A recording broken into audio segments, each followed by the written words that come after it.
tree.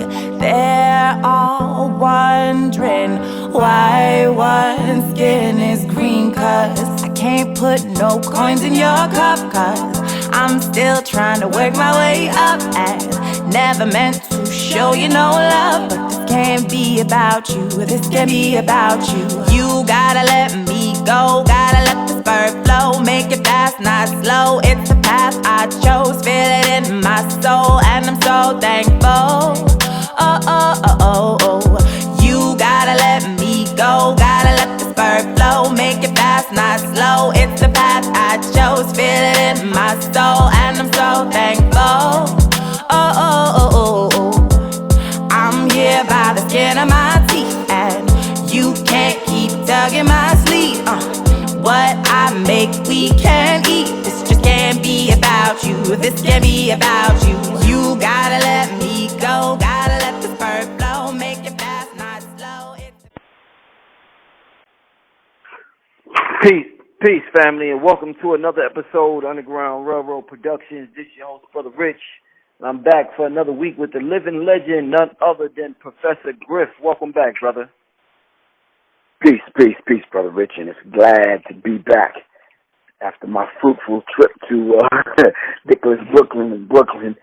And shout out to King Simon and Monique, and of course Joel Benjamin over there at Nicholas, Brooklyn. All the good people that came out to support Professor Griff talking about symbology and the breakdown. Waiting for my man, Brother Rich, but he got caught up on some, We apologize to the people, man, for missing that week, man. It was a very critical week simply because there was a lot going on, almost too much to talk about, but the thing that really stood out, Brother Rich, was that thing with the sisters and coming up missing in D.C., the black women, Latino women, and, just women in general missing in D.C., but mainly black girls. Right. So, yeah, man. But, here we are tonight, man.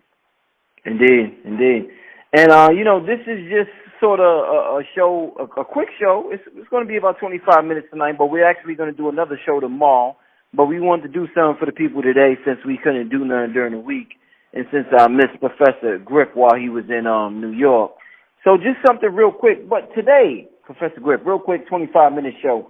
I wanted to talk to you about something important within the black community, something that's missing in the black community, and something that I see more prevalent in other communities than I see in our community.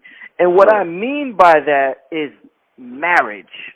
Now, why would I bring up marriage to you, Professor Griff? Well, when I read articles or stories in the mainstream, I bring it to you, and we talk about it as it relates to us on a different level or a different perspective or a different angle or whatever you want to call it. But there's a situation with Mike Epps. He recently got divorced, and let me just read this here. His ex-wife is demanding. He got divorced, and his wife wants $109,000 per month. She said he's supposed to make $3.5 million a year. So from that, she wants $109,000 per month. And, she has her list of things, like one of them is her mother's a nanny, and she wants to pay her mother $3,500 a month for being a nanny. She's asking for $72,000 for the children's private school education. She's saying she's 36 years old, so she believes she's too old for a job, she says, and she has her list of demands. So why would I bring this up to Professor Griff? The reason for that, Professor Griff, is that when people hear about this story, and this is one out of plenty of stories that they hear about when it comes to marriage, that makes them say, hell no, fuck that shit. I ain't marrying no motherfucking body in this country. So when people say, well, what happened? Why aren't black people getting married no more? This is a perfect example of why people don't get married no more. Because they feel like it's a big ripoff, Professor Griff. They feel like if they get divorced, which they feel like most likely is going to happen somewhere down the line, that they're going to have to pay more than they invested in that marriage. So just to start out with, plain and simply, Professor Griff, this sacred institution, we always talk about how relationships between a man and a woman and a family is the root behind everything we see that's going on. But if we have no marriages going on in the community, isn't that a big problem, Professor Griff? Yes, Brother Rich. Just to answer that very directly, of course it's a big problem, simply because when two people come together, normally the way we view it and the way we have been doing it until recently, when two people come together and come and get married, two families come together. A lot of times the Western world, the way they view it is two souls come together, which is a beautiful thing, and that's absolutely correct. But deeper than that, families come together. But what happens, Brother Rich, in the whole ritualized, commercialized institution of marriage, when you institutionalize the whole idea of a contract, when you institutionalize and commercialize the whole idea of $20, $30, $40, $50,000 weddings, and you don't take that kind of energy and put and invest that into the marriage or the individuals, but you put that and you invest that into one day, then it becomes a serious problem, Brother Rich. And nowadays, it's more about lust instead of love. It's more about the actual wedding. It's more about the theatrics. It's more about the aesthetics. It's more about the ring. It's more about when you go on your honeymoon. It's more about your dress. It's more about, that kind of thing. And then men kind of do it as a ball and chain. You can't hang out anymore. You can't do things. You can't. Right. You understand what I'm saying? Right. And but this is what this Western world, this popping fresh dough. Just add fucking milk to your relationship. I mean, just add water to your relationship, and voila, you have a marriage. And no, being married to somebody is work. I've been married twice. Being married is work. You have to be able to maintain yourself, maintain your wife, and not in no cheap kind of way, bro. I'm not talking about maintain her by controlling her. You understand what I'm saying? Mm-hmm. And you have to maintain household, and you have to maintain the family, and everyone has to play their respective roles. Marriage is about an institution, not for men and women to be institutionalized, Brother Rich. There's a difference, huh? Oh, there's a big difference. If you fall into this whole idea of institutionalized marriage, you may feel you are stuck. Can't go out, can't make phone calls, can't text anybody, can't do anything. You end up building a man cave in the basement or the damn garage somewhere, and that's where you live out your existence.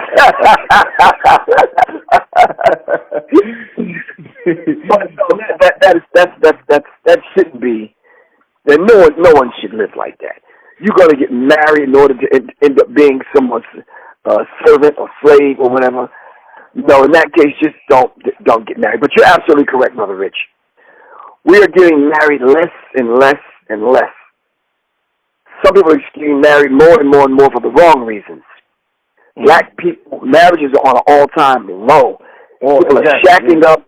People are having children out of wedlock and this kind of thing. And it's destroying the fabric of who we are as a nation of people in order to come together, to bring people together, to get married, to build nations. Individuals, man, make couples. Couples make families. Families make nation. And we have to view it as such. Yeah. Why do you think, in this particular instance, Mike Epps' wife is asking for, let me see, this $109,000 per month in spousal support because he makes $3-point-something million a year, or he's supposed to make $3-point-something million this year.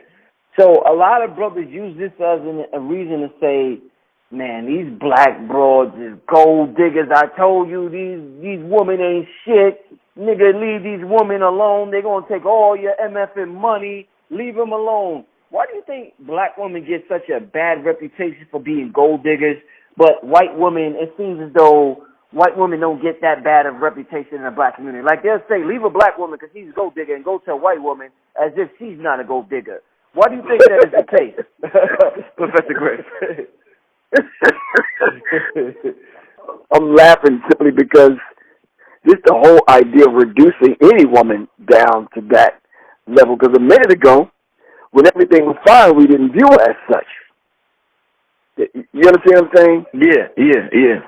But it seems like now that there is a split and money that more than likely, I'm just saying, more than likely, it's hypothetics, more than likely, she helped you get in the position that you can earn for the family's sake, not just for yourself. I'm putting myself out on the line and walking out on the limb. I am pretty sure that woman, regardless of how anyone is viewing her right now, along with Mike Epps, have structured their family unit to the point where she took care of those children and she was put in the position where she can stay home and take care of those children, and he was the primary breadwinner in the family. Do you understand what I'm saying? Right. So for her to turn around now and have to continue to raise them into adulthood, of course, the man should have to contribute to that. To the tune of $109,000 a month is ridiculous. I know Mike Epps. I don't know him personally, but I know him. We cool. We see one another good. But Mike Epps is in a few movies. Mike Epps is on high demand when it comes to comedy shows. But Mike Epps is not making that kind of money to give this woman $109,000. It's a fluctuating scale Mike Epps is on, because I know some other comedians. You understand what I'm saying? And one show, you may get 5, 10 sacks. Or you may go out on the tour with 3 or 4 other comedians on a tour and make some good money. But for the most part, he might make $3 million, $3.5 million this year. Mike Epps is not making that every year. Don't get me wrong. I'm not counting Mike Epps' money. But I understand the nature of the business that Mike Epps is in. You understand what I'm saying? We don't know what Mike Epps has. You understand what I'm saying? Mm-hmm. And just for Mike Epps to up, and from what I've been reading, it's been a long time coming to finally get the divorce. I think that was something very personal between them two. Yet again, TMZ and everybody else is in on it. And to be honest with you, I am so sick and tired, man, of these media whores, man. These media prostitutes. These media pimps. Bloodthirsty ass for gossip, man. You understand what I'm saying? Right. I've been talked about on the public tip for the last few months like it ain't nothing. It didn't go viral, and I'm glad it didn't, but damn. Some stuff I would never think about doing was said about me. But if she's claiming in court, and she has court documents that Mike Epps makes X amount of money, who would know that normally the women keep the money and the bills straight in the house? Am I right or wrong? No, definitely, indeed. Definitely. Well, if anybody should know, her and her tax man should know, and his tax man should know, right or wrong, whether they filed jointly or separately. You follow what I'm saying? But back to your immediate question. Let me give you an immediate answer. No, black women are not all kind of gold diggers, and no, we shouldn't measure them by that particular standard. I think if us as men stepped up to the plate from the beginning and saw our families through, whether we were there or not. I'm not saying that all men do and don't do this. The most men I know with children want to be in their children's lives. All right? But if there was a split that took place, I think that's something that should be settled between them and a go-between person or group of people, or with a support unit in place. And I think it's an African proverb that says, when 2 elephants fight, the grass is the one that suffers. Indeed, and that's real. So I wouldn't write all black women off as being gold diggers. Historically speaking, Brother Rich, during the process of slavery, black women have ended up with the short end of the stick. And when I say short end of the stick, I know that's a symbolic kind of Western world kind of thing. But so was the marriage thing that they outlawed with St. Valentine. But now we turn around and give each other's hearts on Valentine's Day. Marriage was outlawed for black people to get married on the plantation. So what did we do? We took a household item, like the broom, and we made our own ritual, jumping over the broom to get married. You understand what I'm saying? We were people that kept the institution of marriage alive, wanted to be married. Even under the harsh condition of slavery, we wanted to be married. Right. I said to myself, when I got married first couple of times, well, really the first time, excuse my language, brothers and sisters, I ain't had shit, she ain't had shit. It was fine. You understand what I'm saying? It was good. And probably happier. You understand what I'm saying? And I wouldn't cast aspersions or stones at any of those women that I married. We did the best we could. And let me just say this to cap off that point. You know, we need to learn, Brother Rich, how to love. You understand what I'm saying? We love the best way we can. And I think sometimes when women get caught up, especially into social media now, into what's going on with the Kardashians or the propaganda movies that are out there that's speaking to women and what she should expect from a man, is very unrealistic. We can't love you that way, black woman. We love you the best way we can. Because we were robbed of those faculties to show black women support and love. You understand what I'm saying? So we have to work with one another. And just to be honest with you, Brother Rich, all of us, men and women, have a problem with submitting to the one true God and submitting to one another.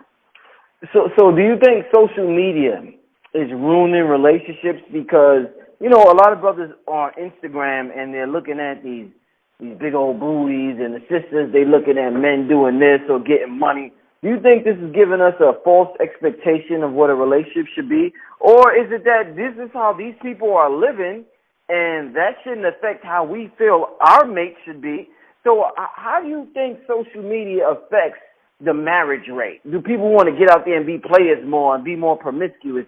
Do you think social media leads to that more? Yeah, I think social media is a purveyor of filth. I think social media is a purveyor of people that have no interest in being married. I think social media and the people that display themselves with that kind of behavior have no intention on building a black nation so we can ultimately become free and independent. They have no idea and no intention on finding a mate to get married. That's not their intention. If you see the high rise in women doing porn, that just goes to show you in and of itself. You understand what I'm saying? How many women are on Instagram and you know them by their asses more than their face or their names? You understand what I'm saying? Yeah. If you can look at the trends and the mindset of the people that are on social media, trust, brothers and sisters, if you plan on getting married, you need to go on a social media fast.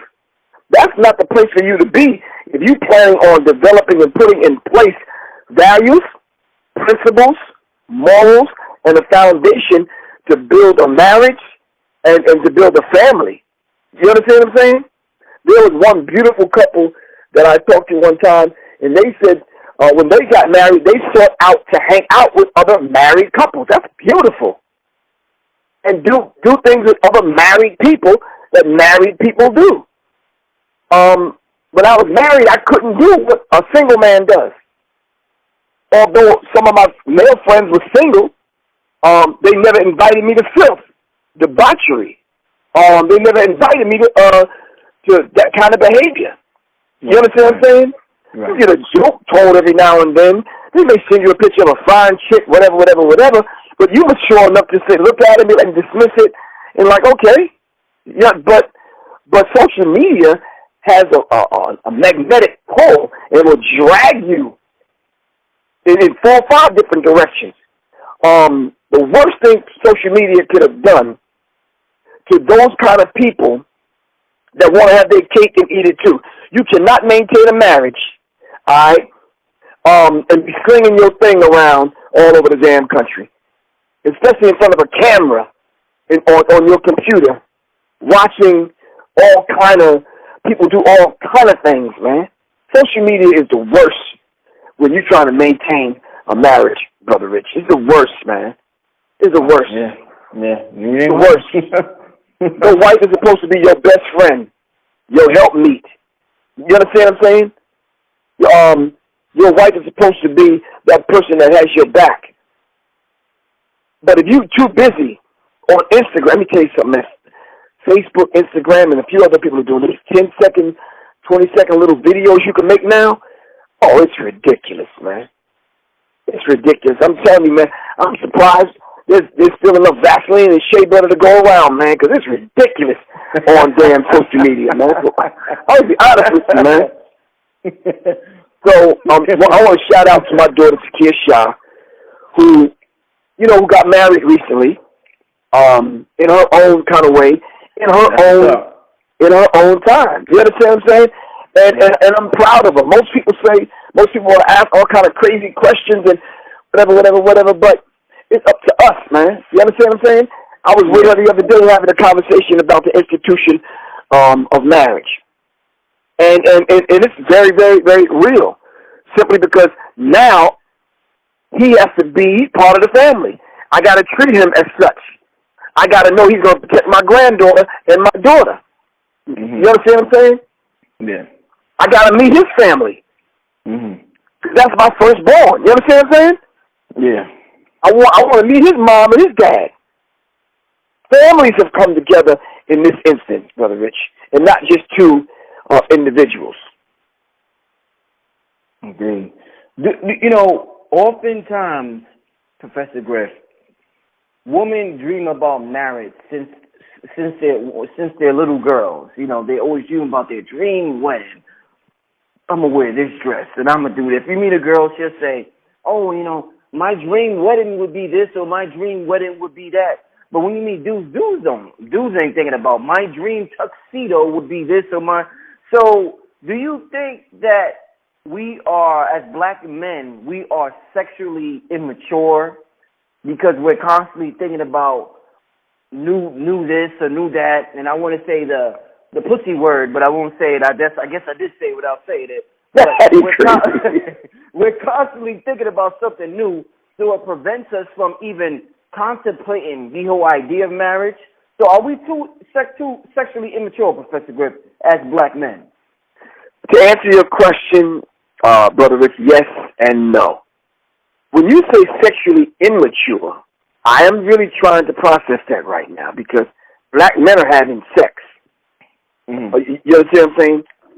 Are we at a point in our socializing or socialized development to the point where we can't focus and maintain and commit ourselves to being in a relationship with that one woman? Now I can hear some people thinking right now, man, I don't think the black man was designed that way to be with one woman. I'm thinking, you hear him talking, you hear him thinking right now, don't you?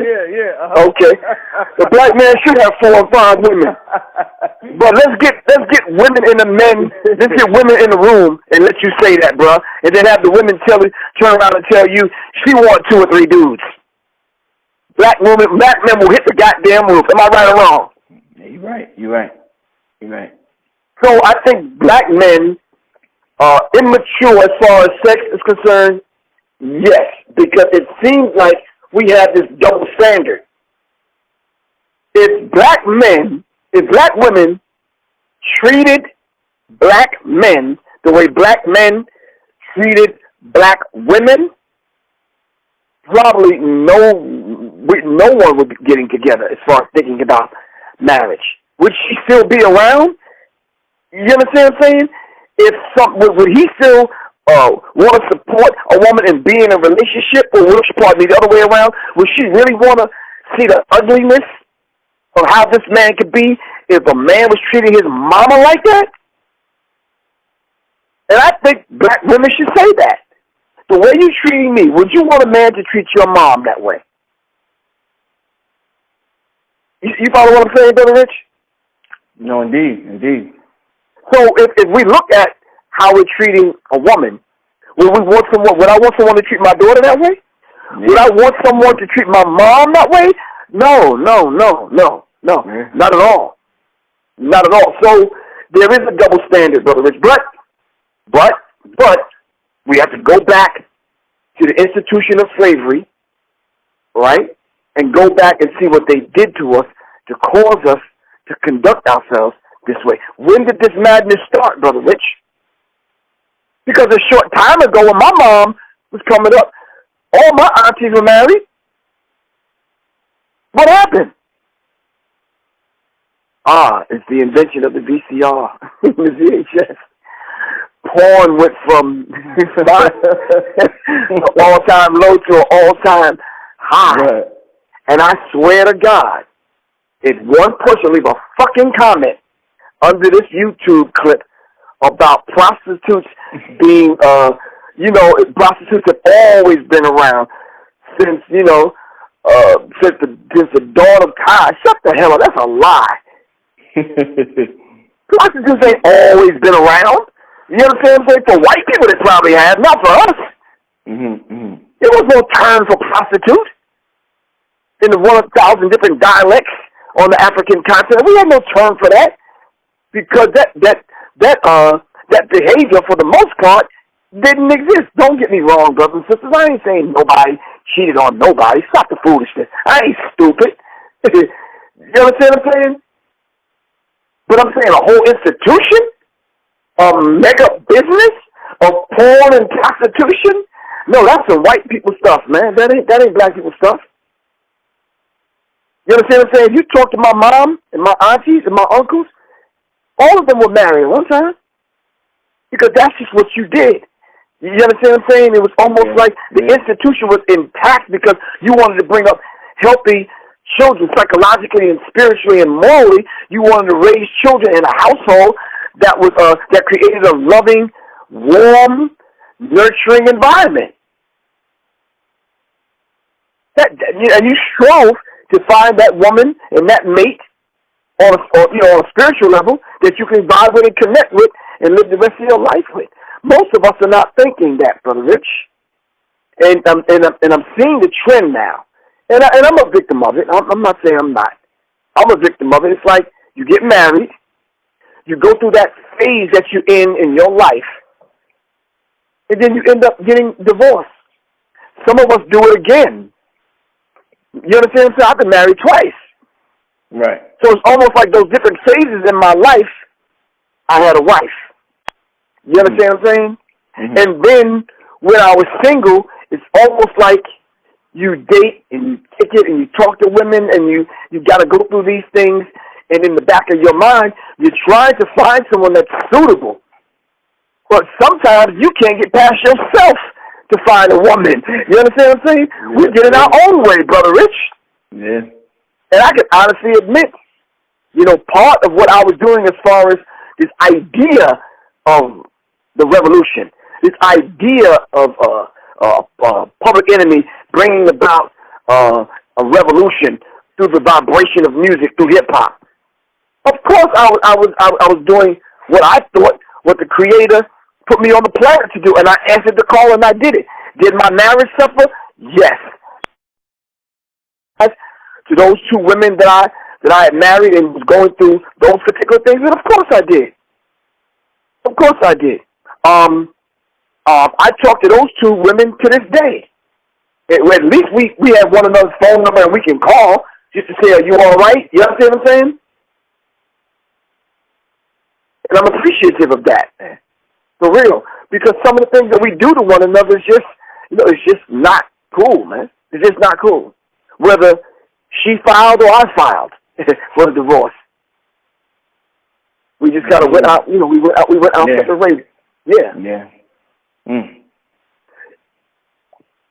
Well, do you think, we're about to wrap it up, do you think that, say I'm a brother, all right, I'm a black man, and it's not, I'm not Brother Rich, I'm another brother, Professor Griff, and I say, Professor Griff, because of the effects of slavery, I'm 30 years old. I'm 30 years old, Professor Griff.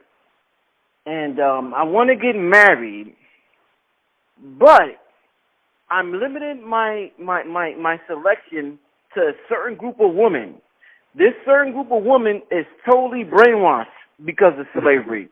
So I have to open my horizon. I need to expand my horizon to Hispanic women, Asian women, certain European women, and women of different so-called ethnicities. But if I do that, my people are going to be mad at me and call me a sellout. What should I do, Professor Griff? Because I want to get married, but the woman I'm meeting in this certain target that everybody's saying is okay for me to be pro-black, that isn't working. What should I do, Professor Griff? What would you tell that brother, Professor Griff? Whoo, you about to get me in trouble.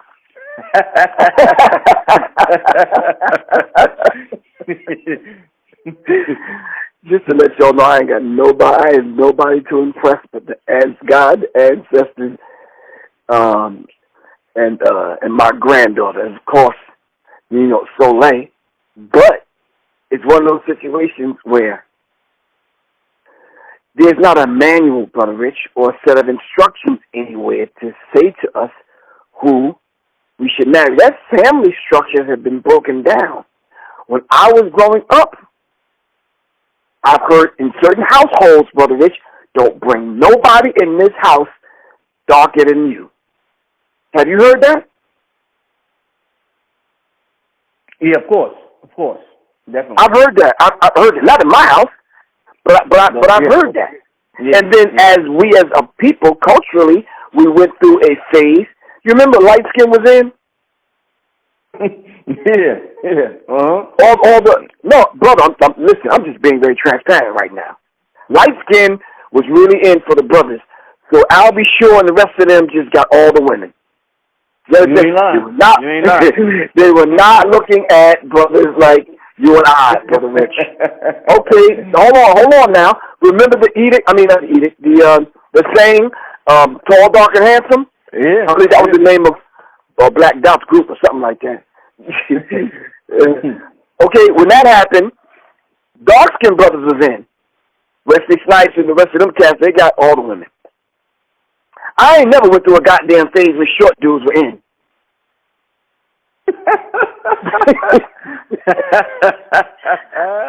I'm fucking 5'5.5", borderline 5'6", or $155. I ain't never went through a period where dudes that look like me were in style. Oh man, you understand what I'm saying? So, with that said, I got caught up into the whole idea, light-skinned women pretty.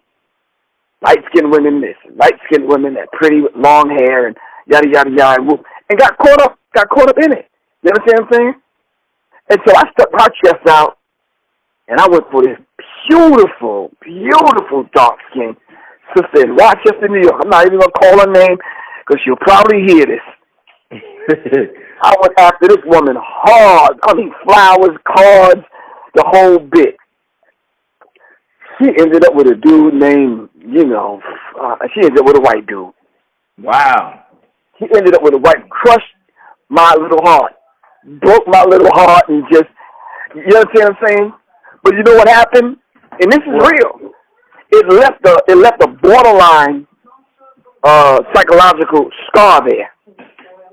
You understand what I'm saying? Yeah. And I went through a long period of trying to find that beautiful chocolate or even my complexion woman. And come to find out, they just did not like men my complexion. Didn't like short men. Questioning whether or not where I'm from. They said I look Ethiopian, but Native American and whatever else. Then they didn't like rough and tough, militant, radical dudes because they thought I had a short man's complex. Then, then black women went through a phase where they didn't like men that know so goddamn much. They went through a phase where they liked thugs and niggas. Wow. I actually asked a woman out on a date, man. She says, nah. I'm like, what's up? I mean, talk to me. She says, you too nice. I like niggas. I'm like, God dang. You understand what I'm saying? Yeah. So I think, but that's just me being transparent in some of the situations that I've been in. And I'm going to be very, very transparent and very honest about this next statement. it's like it almost seems like the women that I was attracted to weren't necessarily attracted to me. Mm-hmm. But now that I'm 56, I think I've attracted a woman who looks beyond what I look like because I've known her for so long. Right. And she said she's always had a crush on me, always thought I was handsome, always. But now that's a beautiful thing for me because now you get the substance of the man instead of getting caught up on the physical stuff. All of us had to go through that stage, Brother Rich. You understand what I'm saying? Mm-hmm. I mean, I took the trips. I had the whips, clothes, the jewelry, whatever. You understand what I'm saying? Never thought that I was that dude where, you know, because I know some dudes that'll walk in the club and pick the woman out that they want and go for it. You understand what I'm saying? I was never that dude. Mm-hmm. Sometimes we feel ourselves. You understand what I'm saying? And we try to go after a woman we know we could never get. But I'm telling you, man, the relationships I've been seeing in the music industry and entertainment, you know, they've been, I said, maybe things are changing. I don't know. I looked at Jermaine Dupri with Janet Jackson. I said, well, maybe things are changing. I don't know. Shit. Maybe short dudes are in. Jay-Z with Beyonce. And I'm looking at all these couples, and I'm saying to myself, maybe people are looking at each other in a different kind of way now. But as I start to do research to put my books together, I said no. I think they're looking at each other's bank account. And you understand what I'm saying? Right, I think they're looking at who these people are as opposed to the substance of the person. But at 56 years old, going on 57, Brother Rich, yeah, all of us need to kind of slow the roll, man. You understand what I'm saying? It's a whole different world out there now. If you think that you're going to get a divorce at 40-something, your children are grown, you trying to go back out and date, it's a whole different beast out there now, man. It's a whole new set of diseases out there now. It's a whole new set of how you meet people out there now. It's a whole new set of fucking tricksters, man. Dudes that'll just want your stuff, take your money, live off you. You understand what I'm saying? Yeah. In your crib, disrespecting the children, the whole bit. Have no intentions of marrying you. You find this woman now that's been with men for 5, 6 years. You understand what I'm saying? And even if she mentioned anything about marriage or a ring or whatever, it's like, nah. There's cats now that's telling women from the rip, nah, I ain't trying to get married to nobody. I'm not trying to. Well, why do women still, get into relationships like that when he's telling you from the rip he's not trying to get married? Yes. You understand what I'm saying? And I just said to myself, wow. But to be this age, Brother Rich, and to watch women, some of my friends went back out and tried to do the dating thing. I've got a couple of phone calls in the middle of the night. You understand what I'm saying? Like, damn, Griff, why didn't you tell me? Like, tell you what, these dudes out here, just a segment of them are gay. They don't want no woman. A segment of them thug the hell out. You understand what I'm saying? All they want to do is beat it up and then beat on the woman and take what she have and use and abuse her. And they're the ones that got 2 and 3 chicks. And then you got, just another segment that just don't care. And then there ain't no damn jobs out here. Some of us are just not, don't have the wherewithal, the smarts, and the ingenuity to go create jobs for ourselves. So, man, Brother Rich, marriage, I see why it's on an all-time low. Family's not there. The elders are not there. You understand what I'm saying? And I told my daughter, if you can't find a man that will give his word and keep his word and that's committed to school, a job, committed to a certain degree of home life, committed to wanting to build something, the quality of men has gone down. But we have to value women. What's the value of a woman is a question we should be asking. You understand what I'm saying? And don't get me wrong, sisters. I'm not talking about y'all. But if you expect men who got a little something going on to want to come wife you after seeing you expose yourself on social media, I don't think that's going to happen. I don't know what the fuck happened to Kanye West. You don't wife and you don't make no damn housewife, man. You don't do that. You mean to tell me you get in an argument with that woman, and the first thing that comes up in your argument and on your mind is the fact that she's giving brains to some other cat on a videotape somewhere? And this is the woman you marrying? Oh, hell nah. Absolutely not, man. No. Not at all, man. Last but not least, marriage is work. Marriage is responsibility. Marriage is commitment and duty. You understand what I'm saying? That don't mean you can't have male or female friends. I have female friends. They my dear friends and will be my friends if I decide to get married. You understand what I'm saying? Yeah. But we all know our respective roles. And if I got married, hypothetically speaking, let's just say me and Soleil got married. Right. Can she have male friends that are not my friends? Hell nah. But that's not me controlling her being in prison. I'm just saying you cannot have a male friend that ain't my friend. Mm-hmm. If he's your friend, why can't he be my friend? What's wrong with that? Mm-hmm. You understand what I'm saying? But there's a degree of privacy that I'm not the kind of dude to go through people's cell phones and listen to conversations and go through emails, and that's somebody insecure. Those are grown males that do that, not grown men. Mm-hmm. If you feel like you got to do that, then you don't need her. Mm-hmm. The day you feel you got to go through her phone and go through and read messages and all that kind of stuff, then that's a self-accusing spirit. What are you doing that you got to do that? That's real. That's real. But if I was in that situation, matter of fact, even now at this stage of the game with me and Soleil, my female friends that are really my female friends, okay, yeah, they have to meet her. I'm talking Jazz, Jade, Renisha, my big sister Martone, and other people. It's like me, we don't hide our stuff. You understand what I'm saying? We do a morning dance that's beautiful. You understand what I'm saying? That's not the deeper essence in what we're sharing with one another, but it's an aspect of it. But my female friends that are really my friends, they got to meet her if they're gonna be friends with me. Plain and simple. Mm-hmm. Indeed. But marriage is not a box, Brother Rich. Let me just read this. Most people get married believing a myth that marriage is a beautiful box full of all of the things that they have longed for: companionship, intimacy, friendship, etc. The truth is that marriage at the start is an empty box. You must put something in before you can take anything out. What are you putting in this box that you call your marriage?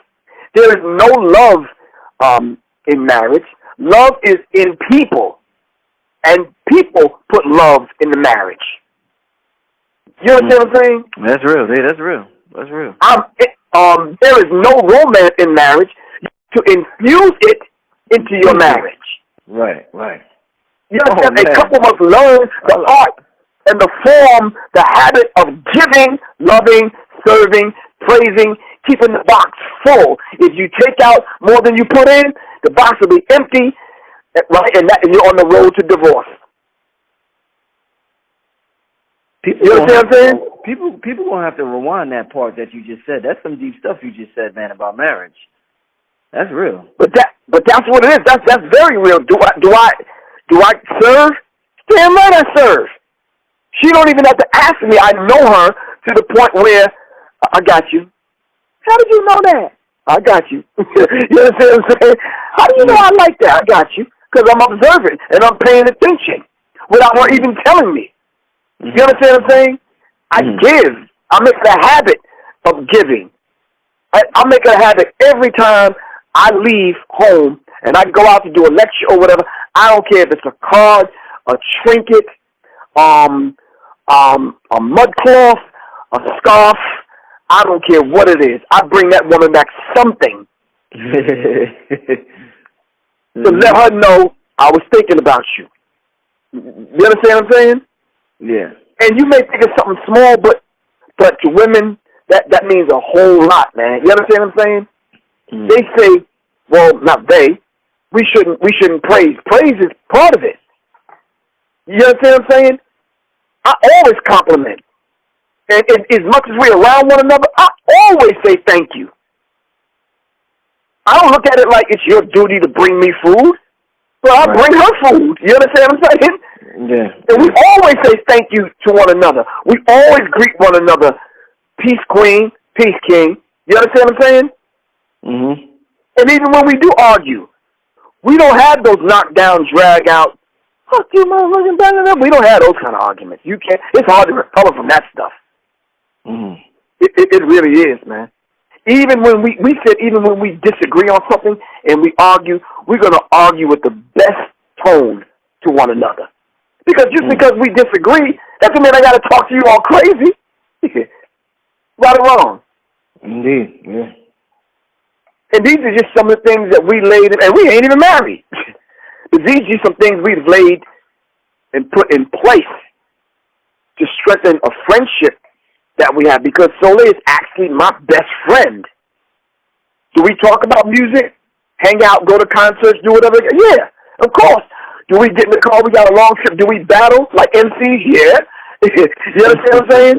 Do we write together? Yeah, but do we spend time alone. Not only with one another, but just by ourselves. Right now, she's away in Puerto Rico with her family, strengthening her daughters and giving her daughters life lessons. I couldn't come. I'm not allowed to come. That's with her and her girls. You understand what I'm saying?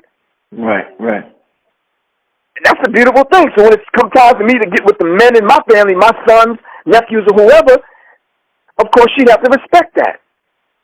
She asked me the other day, you ever do this thing that men do? Men get together and go on trips, and you know what? I said, hell nah. I never did that. I thought that was a woman's thing when I was growing up. Women get together, they go on trips, right or wrong. Right. I ain't never got together with the fellas that we went to. Never. I just didn't have that. I don't know what the hell that's about, but I do know what it's about. But yeah. But anyway, brother Rick, I could go on all night, but it's real, man, and I hope the people don't mind me being transparent about some of the things that I had to grow. I had to grow to learn to put in place. Now, I wasn't always this dude, Brother Rich. You understand what I'm saying? Right.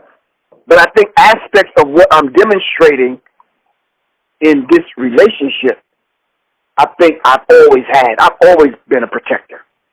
Mm-hmm. And you saw that in that last situation I was in. You understand what I'm saying? Even when the person was dead ass wrong, it's like, nah, disagree on that level, the other level, but nah, I got to secure this. You understand what I'm saying? Yeah, indeed, yeah. So, yeah. But anyway, Brother Rich, I really appreciate you, man, and I want to be able to be that brother that people call. You understand what I'm saying? Mm-hmm. To have this discussion about marriage and relationships and whatever. I just don't trust the people that are out there making a living doing this shit. I don't trust them. You know why? Most of them are not married. They're not married. How come I don't listen to you? Your ass ain't married, but you telling me about marriage. Man, get out of my face. Nah, man. No, because you got to love that woman to the core. You know why? In my marriages, my 2 marriages, I've seen the best in those women, and I've seen the worst. Mm-hmm. I've seen babies come out of that womb. I've had to clean up pus and blood, and I've seen the worst. You understand what I'm saying? Yeah. So yeah, Brother Rich. You know something? It's not just, you know, if you got a weak heart and you weak in your commitment to whatever you're doing in your life, then that commitment to someone for the rest of your life may be a problem, for real. But anyway. And on that note, Professor Griff, man, they're going to want to holler at you, man. No, I think they're going to holler at me for real, like holler at me. You understand what I'm saying? But that's just what it is, Brother Rich. Yeah. Leave your contact info. Let them know what you got coming up, brother. I'm not beyond reproach, man. I'm still learning myself. You understand what I'm saying? But anyway, my phone number is 678-557-2919. That's 678-557-2919, Brother Rich. And my gig in my lecture in Dallas is canceled. not coming to Dallas on the 21st, 22nd. So I'm probably going to do a real impromptu thing in Atlanta, man, because people from Atlanta have been calling me. I might just hook up something small in Atlanta and just do an impromptu lecture somewhere and call the people out that's been staying in touch with us. You understand what I'm saying, Brother Rich? I will be in Indianapolis, Indiana this Saturday and Sunday. I'll be at the Bethel Community Center, 3276 Winthrop Avenue, Indianapolis, Indiana. That's Saturday from 2 to 3. And then on Sunday, from 2 to 4, I'll be at the Creation Loft, 6800 East 30th Street, Suite 777 at 2 o'clock. Phone number to call, 317-447-5896. All right?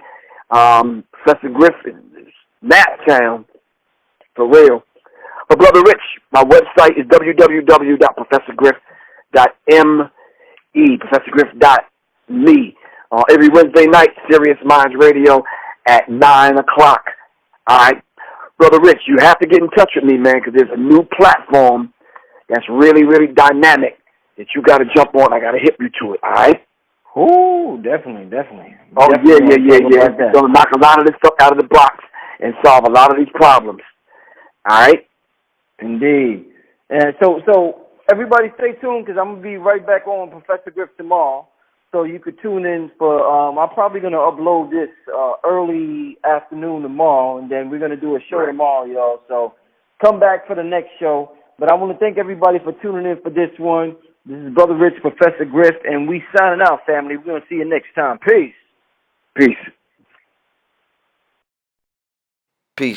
family. This is Brother Rich from UGR, urging all my viewers and subscribers to help support the channel by donating just $1 to the UGR PayPal account.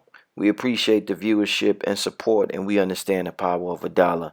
If you benefit in any way, shape, or form, we ask that you donate $1, whether it be monthly, bi-monthly, quarterly, or yearly, so that we can build our brand to compete with the NBCs, the MTVs, and the Foxes of the world. I figure since Kanye could ask Mark Zuckerberg for $1 billion, I can ask my subscribers to donate $1 so I could make the best possible content possible. The main objective of this channel is to inspire you to become the greatest version of yourself. So hopefully throughout the years of you watching this program, you have been inspired to become the greatest version of yourself. If you would like to donate, you could go to www.paypal.com and send a donation to richandmerit7@yahoo.com. Thank you and enjoy the rest of your program. A few red apples falling from the same tree. They're all wondering why one skin is green. 'Cause I can't put no coins in your cup. 'Cause I'm still trying to work my way up. And never meant to show you no love. But this can't be about you. This can't be about you. You gotta let me go. Gotta let the bird flow. Make it fast, not slow. It's the path I chose. Feel it in my soul, and I'm so thankful. You gotta let me go. Gotta let this bird flow. Make it fast, not slow. It's the path I chose. Feel it in my soul, and I'm so thankful. I'm here by the skin of my teeth, and you can't keep tugging my sleeve. What I make, we can eat. This just can't be about you. This can't be about